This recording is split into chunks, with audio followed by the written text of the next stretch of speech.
Isang makasaysayang taon ang 2026 para sa Pilipinas dahil matapos ang halos 10 taon, hawak muli ng bansa ang chairship ng Association of Southeast Asian Nations o ASEAN.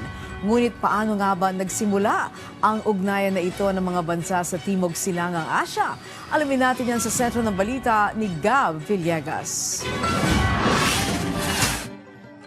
Ngayong taon, si Pangulong Ferdinand R. Marcos Jr. ang tumatayong chairperson ng Association of Southeast Asian Nations o ASEAN.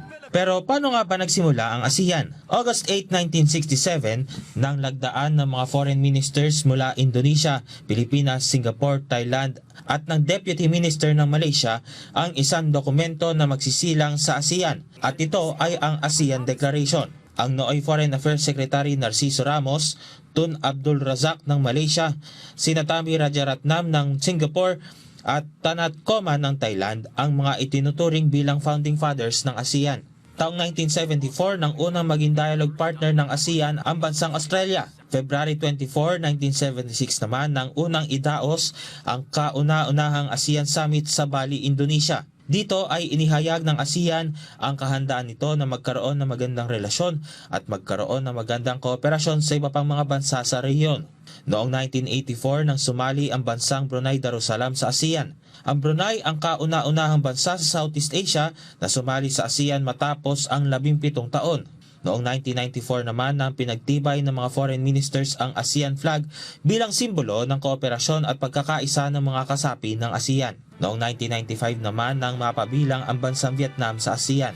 Matapos ang 2 taon, napabilang rin ang Lao People's Democratic Republic at Myanmar bilang mga bagong miyembro ng ASEAN. Taong 1999 naman nang sumali ang Cambodia sa ASEAN.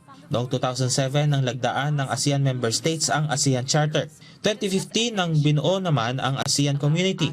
Dito nabuo ang guiding principle ng komunidad na One Vision, One Identity, One Community. At nito lamang nakaraang taon, naging bahagi na rin ng ASEAN ang Timor-Leste matapos ang higit 2 dekada mula nang makamit nila ang kalayaan mula sa bansang Indonesia noong 2002.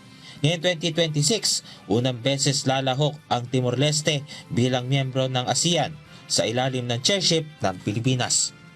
Gab Villegas para sa Pambansang TV sa Bagong Pilipinas.